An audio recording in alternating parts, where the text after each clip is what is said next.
In Argentina, an international solidarity and human rights mission concluded that police committed acts of terror and heavy repression against Jujuy protesters.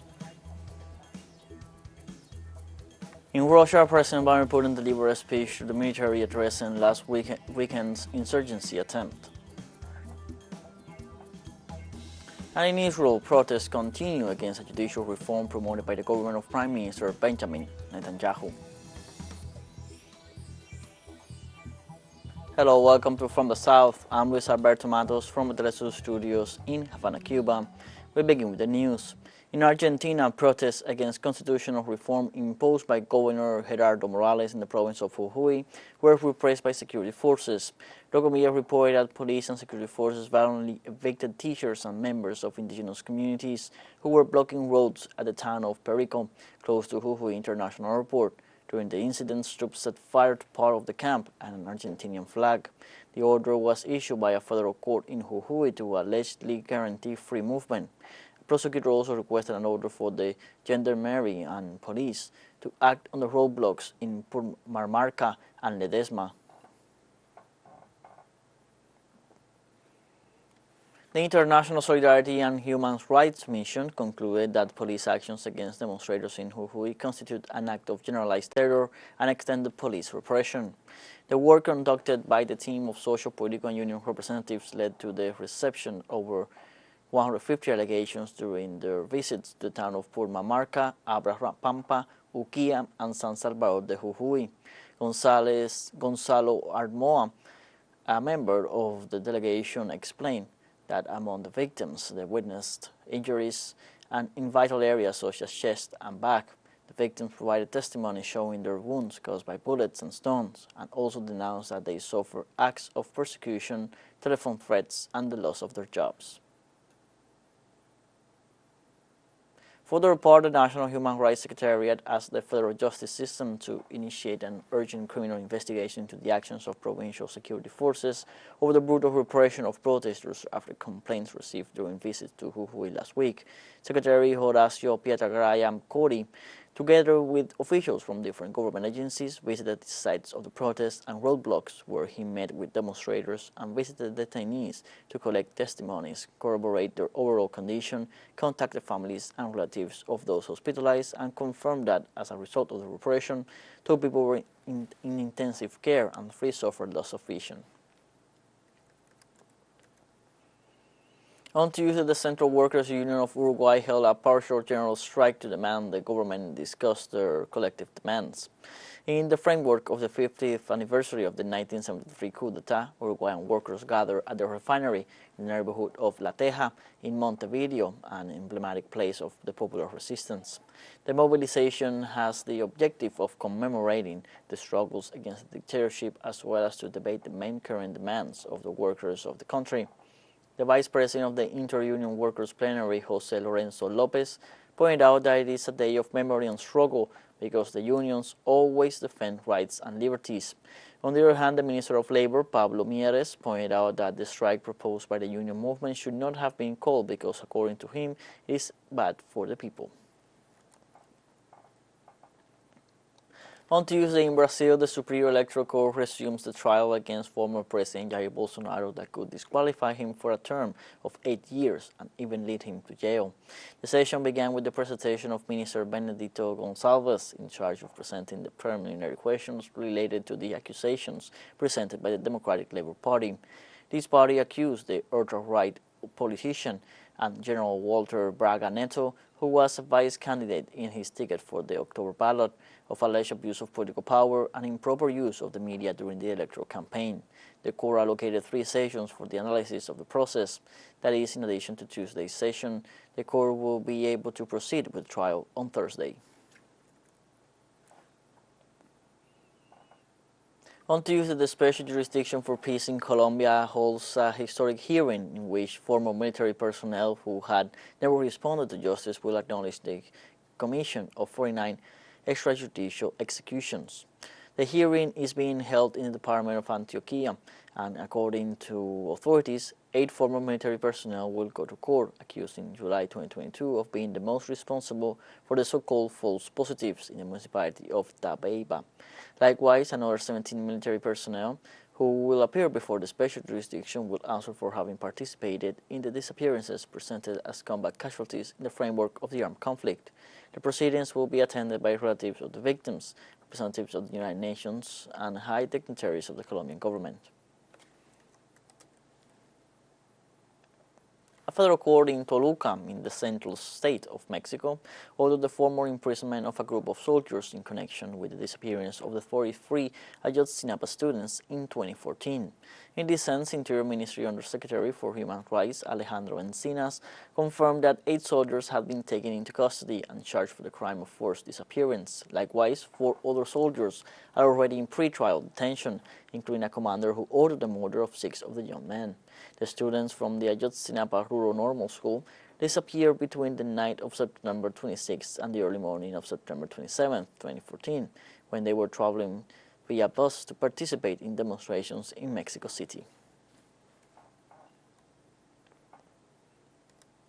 In the United States, the chairman of a Senate panel on Tuesday released a new report on intelligence failures prior to the January 6, 2021 insurrection and the attack on the U.S. Capitol. According to the report, the FBI and Department of Homeland Security downplayed or ignored an enormous amount of intelligence information prior to the January 6 event. It details how the agency failed to recognize and warn of the potential for violence when some of then-President Donald Trump's supporters openly planned the siege in messages and online forums. As a final result, more than 2,000 rioters overwhelmed law enforcement, assaulted police officers, and caused more than $2.7 billion in damage to the Capitol, according to a U.S. Government Accountability Office report from earlier this year.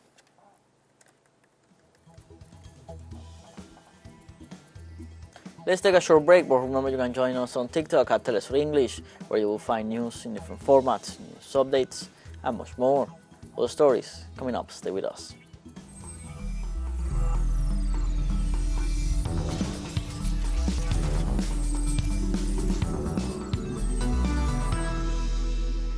Welcome back from the South.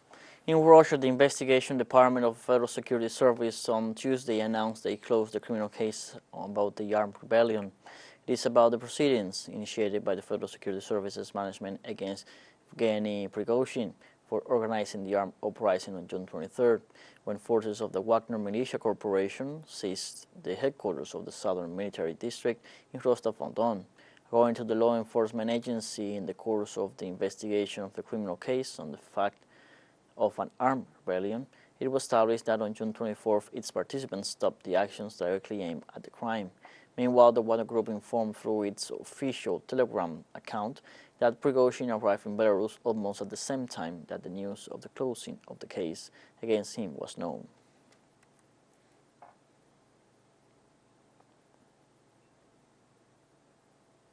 Russian President Vladimir Putin delivered a speech to the military on Tuesday in which he stated that they actually prevented a civil war from breaking out during last weekend's insurgency attempt. The Russian leader emphasized that the actions of the forces of law and order guaranteed the security of highly important facilities and allowed to avoid civilian victims. The military of the Russian Federation, in a difficult moment for the country, stood in the way of unrest, which would have resulted in chaos, Putin emphasized. On the other hand, he recalled that in the confrontation with the rebels died soldiers who fulfilled with dignity the orders under military duty and asked to honor their memory with a minute of silence. Lastly, the Russian president reiterated that the determination and courage of the military, as well as the consolidation of the society, played a decisive role in the suppression of the rebellion.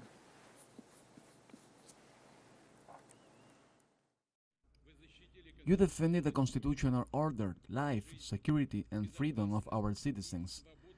Saved our homeland from turbulence, the fight to stop the civil war. More than 50 exhibitors shared their solutions for renewable energy and electric vehicles, from cars to charging terminals, at the international exhibition RenWex 2023 in Moscow, Russia. TV Break's reporter Alexei Pimenov with the details. Technologies Sustainable Development, the International Renewx 2023 exhibition opened in Moscow. Its exhibitors presented solutions in the field of renewable energy and electric transport, from cars to charging terminals for them. This, for example, is a novelty from one of the Russian companies. The maximum capacity at our stand is 160 kilowatts, so you can fully recharge a car in 1.5 or 2 hours. The slow charging takes from 5 to 12 hours. Market players say that demand for charging stations is growing, so is the demand for small wind turbines like this one, a domestic startup installed, ready-to-use units controlling their production and connection themselves. Stavropol, Smolensk, Samara, for example, are such regions and projects that are from 30 to 50 kilowatts. We can get up to 10 applications a day. The demand is growing gradually. Maybe not significantly, but it is gradually growing year on year. We notice it. Customers from tourist bases to municipalities, the company tells us, the markers of this one. On the other hand, are betting on big business. They install solar panels on customer properties, then they sell the electricity to them at the price that is guaranteed to be lower than the market. All that is needed, free space for the equipment. This space can be absolutely anything, either a roof of any format, or the ground next to it.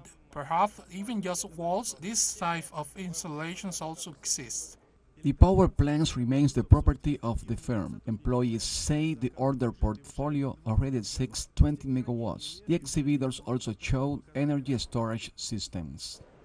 Our company is based in China. We produce solar panels and rechargeable batteries of all kinds, from traction batteries to batteries for start-stop systems, also lithium batteries for home use and other types of batteries. Ecological approach to energy and more was discussed by experts and market participants at the thematic roundtable, which was part of the business program of the forum. Authorities reps spoke about their support for green technologies, developing know-how and creating new jobs. They say it's the presence of the industry.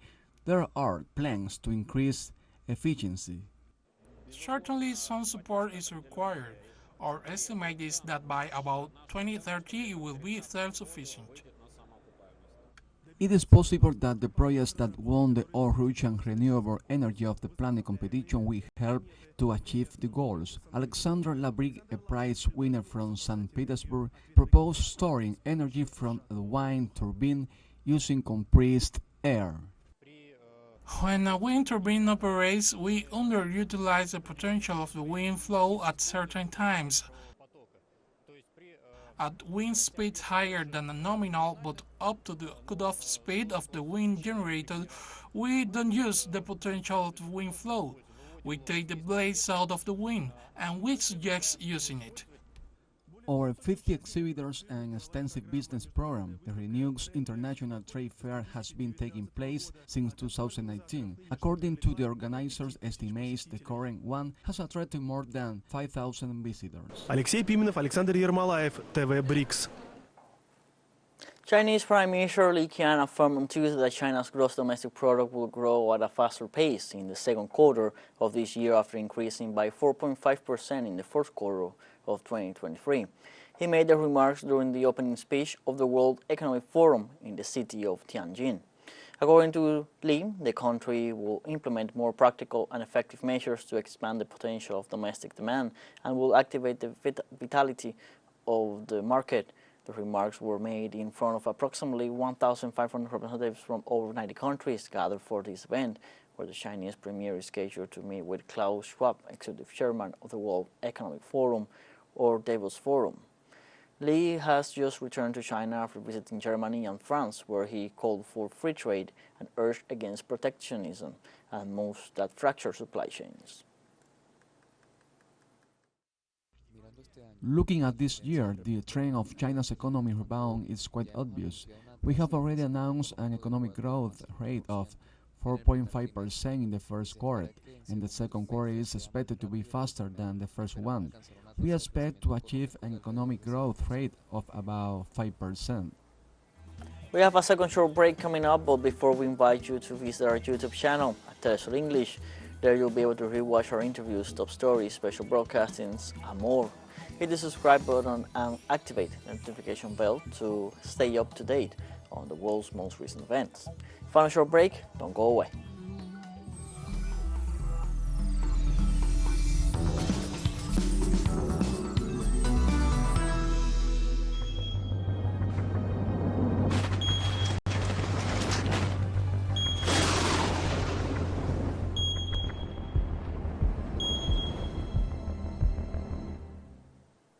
Welcome back from the south. On Tuesday, China authorities reported that heavy landslides have caused the disappearance of 7 people in Sichuan province after several days of heavy rain. The landslides occurred in 2 townships of Wenchuan County. According to the report, more than 400 people are working in the search for the missing people, while 900 neighbors had to be relocated because of the disaster. During the last weeks, the heavy rainfall caused more than 200,000 people affected in the center of the Asian nation, while several southern provinces are on alert for possible overflowing of rivers. In Chile, more than 1,400 homes reported destroyed as a result of floods caused by heavy rains affecting the center-south of the country. According to the authorities, the magnitude of the damage is gigantic and the number of victims has risen to more than 13,000. They also warned that, according to forecasts, it will take more than a year to recover the condition in which the affected areas were before the storm.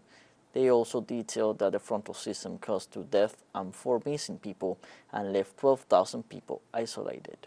The Chilean Meteorological Service announced that a new frontal system will arrive on Wednesday and another one is projected for Friday. The Brazilian government unveiled a plan to decarbonize the Amazon region by replacing diesel-based thermoelectric power plants with solar panels and biodiesel for energy generation. Minister of Mines and Energy Alexandre Silveira stated that the project will require investments of $1 billion and aims to reduce the consumption of energy generated by diesel thermoelectric plants in the region to 40% by 2026. Silveira further noted that by 2030, only 20% of the energy consumed in the Amazon region will be generated by oil-fired thermoelectric plants. During a forum with business leaders, the Minister of Mines and Energy reaffirmed that his government was going on one step further by announcing the transition and the return of the Light for All program, which will bring energy to around more than 400,000 people who still do not have access. Authorities in Pakistan reported on Tuesday that at least 20 people were killed and 32 injured in several incidents triggered by heavy rains in the north of the nation. In the province of Punjab, at least 16 people died and 23 were injured after a fortnight of incidents in the last 2 days, such as lightning strikes and drowning. It was learned that 17 of the injured are in serious condition, and some estimates indicate that the number of casualties in this region could even be higher, with some 20 dead and more than 82 injured. On the other hand, the Pakistan Meteorological Department informed that heavy rains will continue to lash the Asian country in the following days. On Tuesday, hundreds of Israelis gathered in front of Justice Minister Yariv Levin's house to protest against a judicial reform promoted by the government and questioned by broad sectors of Israel. Along with Prime Minister Benjamin Netanyahu, Levin is considered the main author of the bill, which his opponents see as an attack against the balance of power by giving greater influence to the executive over the Supreme Court. In turn, the proposed reform would restrict the Supreme Court's power to reject laws by allowing Parliament to reformulate regulations questioned by this body. In light of this initiative, since last January, several sectors, including doctors, universities, and unions, have been holding massive protests in different parts of the country to denounce what they consider to be an attack against institutions. During a press conference held Monday, the spokesman of the Iranian Foreign Ministry, Nasser Kanani, condemned the illegal sanctions policy carried out by the United States and the crimes that the White House has perpetrated against the Iranian people in the last 40 years. The Iranian government's point of view is to have a balanced diplomatic relationship with other countries based on mutual respect, but we have never felt respect from the United States toward Iran. The United States government has committed countless crimes against the government and the people of Iran, and it must be held accountable for these crimes. The United States must fundamentally correct its actions against Iran. On the other hand, the Iranian Foreign Ministry spokesman said that during his visit to the region, Foreign Minister Hossein Amir-Abdollahian proposed the holding of a conference on dialogue and cooperation between the 8 countries that make up the Persian Gulf. During his visit to the countries of the region, the Iranian Foreign Minister presented an initiative to hold a conference on dialogue and cooperation among the 8 Gulf countries. This initiative was welcomed by the relevant countries. This initiative to establish a platform for dialogue and cooperation is aimed at creating sustainable peace and security in the region. Iran believes that this will help the comprehensive development of the region, which is in line with the common interests of the countries in the region. We have come to the end of this news briefing. Remember, you can find these and many other stories on our website, telesurenglish.net. You can also join us on social media, Facebook, Twitter, Instagram, Telegram, and TikTok. For TeleSUR English, I'm Luis Alberto Matos. Thank you for watching.